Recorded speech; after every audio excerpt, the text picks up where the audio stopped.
Welcome, everyone. We're about to dive into a story that has been told for thousands of years, a story of incredible faith and trust, the story of Noah. And our guide for this exploration comes from the work of Bill Vincent at Revival Waves of Glory Ministries, specifically from his book, Noah's Big Boat. So, how does one person's faith end up saving the entire world? I mean, that's a huge question, right? To even start to answer it, we have to go way back to the beginning, to this incredible journey of trust that kicked off in a world that had pretty much lost its way entirely. So where does this all start? Well, it begins with one man, Noah. The book describes him as someone who walked with God when pretty much everyone else had turned their back on goodness. He was like this single light of faith in the middle of all the chaos. And the book lays out this really stark contrast. On one hand, you had a world just consumed by selfishness, violence, and corruption, where people's thoughts were pretty much always on the wrong things. But then, on the other hand, there was Noah. He's described as an honest, kind man who made a conscious choice every single day to live with integrity. And you can just imagine all this corruption.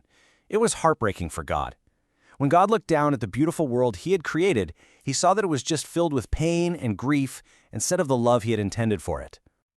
But even in all that darkness, God saw one person, Noah. He was a righteous man, and that doesn't mean he was perfect, not at all. It means his faith was solid. While the whole world was drifting away, Noah stayed true. He just refused to let all the negativity around him change who he was. So God decides something has to change. A great flood is coming to wash the world clean and start over. But here's the key part. Even in this huge plan of judgment, there's this incredible act of mercy. He speaks directly to Noah and lays out a plan not just for destruction, but for salvation. A way to save him, his family, and all the animals so they could begin again. So what God asks Noah to do next, it's just monumental. And it's way more than just a construction project. It was this profound test of his faith, a task that seemed completely impossible, especially since he'd have to do it while everyone around him was mocking him. And the instructions he gets, they are so specific. He's told to build this massive boat, we're talking about 1.5 football fields long, out of something called gopher wood. It needed to have a bunch of rooms, a roof, just one door, and 3 separate decks. Every single measurement was precise, because this wasn't just some boat. This was a vessel designed by God himself to save all life on Earth. So picture this. Noah and his family are working on this thing for years and years. And what are their neighbors doing? They're laughing at them. They lived miles from any big body of water, and the whole idea of a flood that could cover the whole world, it was just unimaginable. To them, Noah's big boat was just a big joke. But you know what? None of it mattered to him. The mocking, the disbelief, he had learned how to tune out all that noise and listen only to God's voice. His mission was to be obedient, not to win a popularity contest. And that faith gave him the strength to just keep hammering, day after day, year after year. So day in and day out, they just kept at it, following the plan step by step. They cut the wood, they built the decks, they made all the rooms for the animals. And one of the most important jobs was sealing the whole thing inside and out with pitch, which is like this sticky, totally waterproof resin. They weren't just building a boat, they were building a lifeline for the entire world.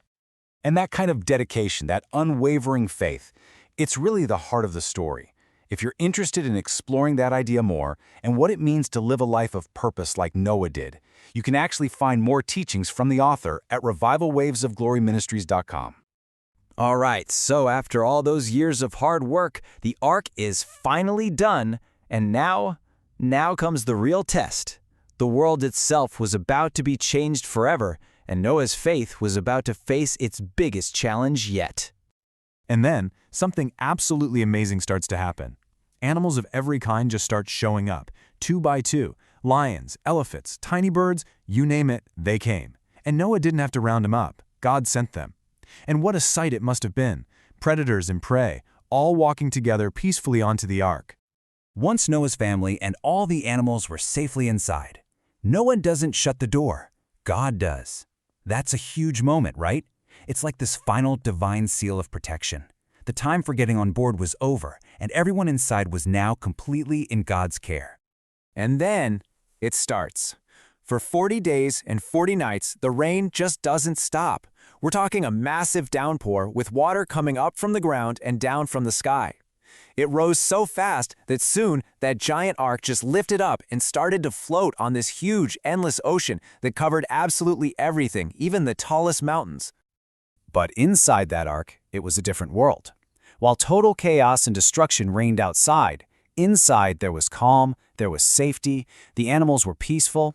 Noah and his family took care of them, their trust never wavering. The ark really became this floating sanctuary of life and peace on a world that was completely underwater. Okay, so the storm has passed, but the journey isn't over. This next part, this is all about hope and the promise of a brand new world, a fresh start for everyone. So after a long time adrift, the rains finally stopped, and the water started to go down. To see if there was any dry land, Noah sent out a dove. At first it came back with nothing, but Noah was patient. He waited, and he sent it out again. And this time, it came back with something incredible in its beak, a freshly picked olive branch. I mean, can you imagine? That one little branch meant everything. It was the first sign of new life. It was proof that the waters were finally going down and that the earth was being renewed. It was this perfect symbol of peace and the beginning of a whole new world. Their hearts must have just been filled with joy. Just try to put yourself in their shoes for a second. After a whole year stuck inside, Noah opens that door. The sunlight floods in. He, his family, and all the animals step out onto this fresh, green earth, breathing in the sweet air of a world that was literally born again. And what's the very first thing Noah does? He builds an altar and gives thanks to God for keeping them safe through it all. And right there, God makes this incredible promise, a covenant, a sacred promise not just to Noah, but to all of us and to every living thing for all time. And to seal that promise, God puts a rainbow in the sky. And it's so much more than just pretty colors, right? It's a sign, a beautiful, vibrant symbol of his promise to never again destroy the whole earth with a flood. The rainbow became this timeless symbol of hope, a reminder of faithfulness, and like a bridge between heaven and earth. So, this whole incredible story, from that first call to that final promise, it really shows us that even after the absolute worst storms, faith leads to renewal.